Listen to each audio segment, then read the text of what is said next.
Good afternoon. Welcome to Monday Musing. I wanted to go over something that you should find applicable because we've just covered monetary policy. So this is at a conference in London yesterday. JP Morgan's CEO, Jamie Dixon, gave a dire prediction for the immediate future of the U.S. economy, citing four major factors. Inflation, which we know is the rise in the price of all things. So everything across the board goes up, meaning that the value of the dollar goes down. You cannot buy as much with the same amount of money.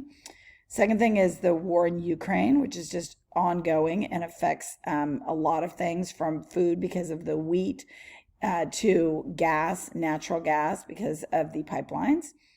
Interest rates going up more than expected. So that again is the cost of money, and the unknown effects of ongoing quantitative tightening.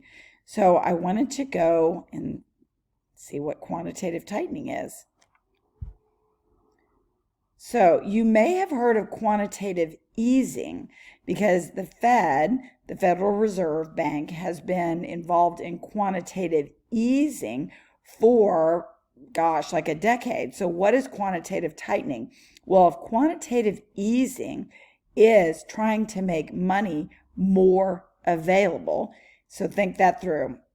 If you want money to be more available, that means you want it to be easy to get, which means that you want interest rates to be low. So people are incentivized to take out loans to buy whatever, to buy a house or a car or a motorcycle or a mobile home or a second house.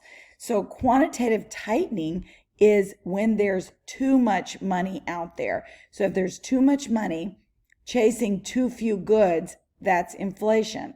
Why is there too much money? Because we've had all these subsidies. And I look and I see what California is doing right now, and I literally want to slap my head and go, what are they thinking? But anyway, so the Fed is saying there's too much money out there. We need to tighten up the market.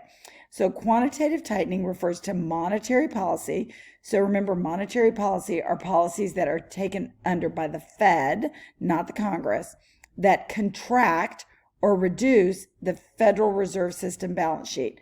It's also known as balance sheet normalization. So how do they do this? Well, we should know this. The Fed, or any central bank, meaning a central bank of another country, shrinks its monetary reserves by either selling treasuries. So if they're selling T-bills, then they are selling them to a bank, and the bank is giving the Fed money, which means that the money is coming out of the banking system. So they're either going to sell T-bonds, or they go ahead and let them mature, and then they remove them from the balances. This removes liquidity or money from financial markets. So what are the takeaways?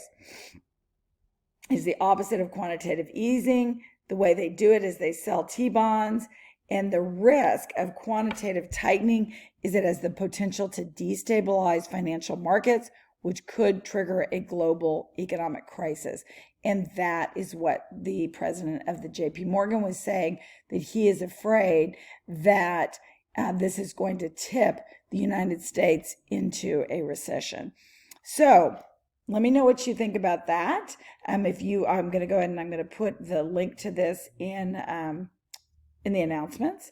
And I'd love to have some feedback on if you think the Fed's doing the right thing, if you think that the right thing to do is to keep giving subsidies, or if you think that we need to let things sort of work themselves out. And remember that there's always that up and down called the business cycle. We're always at some point on that business cycle. What goes up goes down. What goes down is going to go back up. So keep that in mind. And especially if you are investing, remember that you're in it for the long haul. You don't lose money until you sell the investment. So with that thought, have a great week, and I'd love your feedback.